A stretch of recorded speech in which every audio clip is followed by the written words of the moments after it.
क्या बुल्ला मास एंटरटेनमेंट का दौर दोबारा लेकर आ गई है? शान पाकिस्तान का आखिरी सुपरस्टार है जो अवाम को सिनेमा तक लेकर आ सकता है। बुल्ला की कलेक्शन जो बहुत ज्यादा नहीं है लेकिन सरप्राइजिंग है, और यहां तक कि अब लोग बुल्ला को मौला जट से भी कंपेयर करने लगे हैं। बुल्ला की कलेक्शन, ईद रिलीज की कलेक्शन और बुल्ला वर्सेस मौला जट और शान पे बात करते हैं। अगर आपने अब तक मेरा चैनल सब्सक्राइब नहीं किया है तो प्लीज मेरा चैनल सब्सक्राइब करें और बेल आइकॉन प्रेस करें। बुल्ला ने ईद के पहले 3 दिनों में तकरीबन 10 करोड़ का बिजनेस किया है। वो लोग जो बॉलीवुड फिल्मों का बिजनेस सुनते हैं उनके लिए तो ये बहुत छोटी सी फिगर होगी, लेकिन सन 2022 में मौला जट के बाद पाकिस्तान की ज्यादातर फिल्में 1 करोड़ का बिजनेस करने में भी नाकाम रही। मुश्किल से 1 से 2 करोड़ का बिजनेस रहा है और शायद 2 या 3 फिल्में होंगी जिन्होंने 10 करोड़ का हिस्सा पार किया, जिसमें लव गुरु और टिच बटन वगैरह थी। और बुल्ला पहले 3 दिनों में ही 10 करोड़ का मैजिक नंबर हासिल कर गई, जो पाकिस्तान का बॉक्स ऑफिस है उसके हिसाब से एक बहुत बड़ा मैजिक नंबर है। और उसके बाद जो है फिल्म जो है वो हिट, सुपर हिट वगैरह करार दी जाती है। और बुल्ला का मुकाबला था आग लगे बस्ती में, और दोनों बिल्कुल डिफरेंट जॉनर और दोनों बिल्कुल डिफरेंट ऑडियंस को कैटर कर रही थी। इस वजह से इन दोनों का क्लैश नहीं था। बुल्ला जहां एक तरफ आवाम के लिए फिल्म थी, एक्शन, मारपीट और वो सब कुछ जो सीटी मारने वाली आवाम देखना चाहती है, तो आग लगे बस्ती में मल्टीप्लेक्सेस की फिल्म थी और ये दोनों फिल्में उसी तरह से चल रही हैं। अगर आग लगे बस्ती में मल्टीप्लेक्सेस में धूम मचा रही है तो बुल्ला ने सिंगल स्क्रीन पे पर्दों को आग लगा दी है। और सिंगल स्क्रीन पर आने का मतलब यह है कि आवाम फिल्म देखने आ रही है। बुल्ला और आग लगे बस्ती ने बहरहाल एक काम किया है, बहुत साल बाद पाकिस्तान की आवाम फिल्म देखने निकली है और टिकट विंडो पे लंबी लंबी लाइनें लगी हुई हैं। मैं 3-4 सालों से जब पाकिस्तानी फिल्में बाकायदगी से देखने जा रहा हूं, आप यकीन करें मैंने ऐसी भी फिल्म देखी और आपको बताया भी है।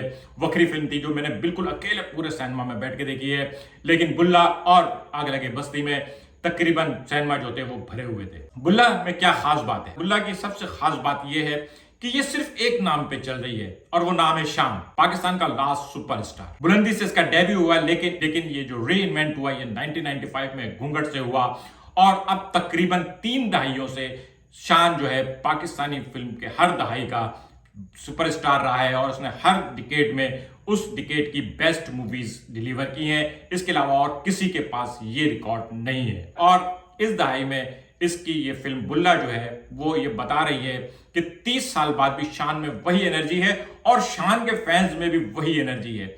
इस वक्त शान के फैंस इतने हाई चल रहे हैं, आप किसी भी सोशल मीडिया प्लेटफॉर्म पे बुल्ला के बारे में नेगेटिव कमेंट करें और वो आपसे लड़ने आ जाएंगे। मैं तो खैर खुद शान का बहुत बड़ा फैन रहा हूं और शाहरुख खान के बाद शान को दूसरा बड़ा हीरो मानता हूं इंडिया पाकिस्तान के अंदर।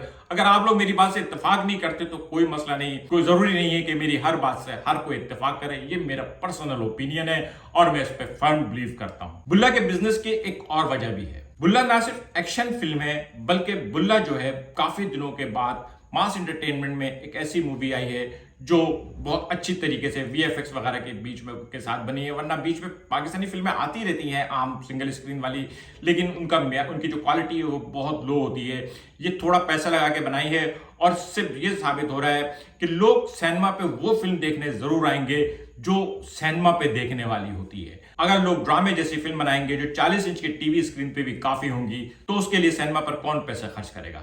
सिनेमा पे पैसे उसी फिल्म पे खर्च किए जा सकते हैं जो सिनेमा में देखे जाने के काबिल हो, और बुल्ला एग्जैक्टली उसमें वही कुछ है। साउंड, एक्शन, वो तमाम चीजें हैं। बुल्ला के एक्शन के ऊपर कोई एतराज नहीं करेगा। बुल्ला के एक्शन में कोई ऐसी चीज नहीं है जो आमतौर पर पाकिस्तान की रिवायती फिल्मों में जो मजाक उड़ाया जाता था, चियाऊं मियाऊं, ऐसा नहीं है, बल्कि बहुत अच्छी तरह से एग्जीक्यूट किया गया है। बुल्ला को मौला जट से कंपेयर किया जा रहा है, जबकि बुल्ला को मौला जट से कंपेयर किए जाने का मतलब है कि आप मौला जट को लेट डाउन कर रहे हैं। एक फिल्म जो एक बहुत बड़े सरमाए से बनाई गई, एक फिल्म जिसमें मेगा कास्ट थी, फवाद खान, माहिरा खान, शफकत चीमा, गोहर रशीद, हमजा अली अब्बासी, अली अजमत, हुमैमा मलिक और बाबर अली, और दूसरी तरफ बुल्ला है जिसमें सिर्फ एक ही स्टार है, वो है शान। मोनालिसा को तो लोग भूल चुके थे, वो आए हैं तो अब याद आया है कि कोई मोनालिसा नाम की भी कोई हीरोइन है। नईमा भट्ट का डेब्यू है, अदनान भट्ट का डेब्यू है, सलीम शेख आमतौर पे बच्ची के बाप बाप बनते हैं, छोटे मोटे रोल में आते हैं। सलीम शेख कोई स्टैब्लिश अदाकार नहीं है और ये फिल्म सिर्फ और सिर्फ शान के कंधों पे खड़ी है। जबकि आग लगे बस्ती में फहद मुस्तफ़ा और पाहिरा खान के साथ साथ जावेद शेख और फिर ताबिश हाशमी, क्योंकि ताबिश हाशमी जो है वो खुद भी अपनी एक ऑडियंस रखता है और पहली बार जब फिल्म में आ रहा है तो बहुत सारे लोग तो सिर्फ ताबिश हाशमी को देखने आ रहे हैं और कुछ लोग शहजादे को भी देखने आ रहे हैं।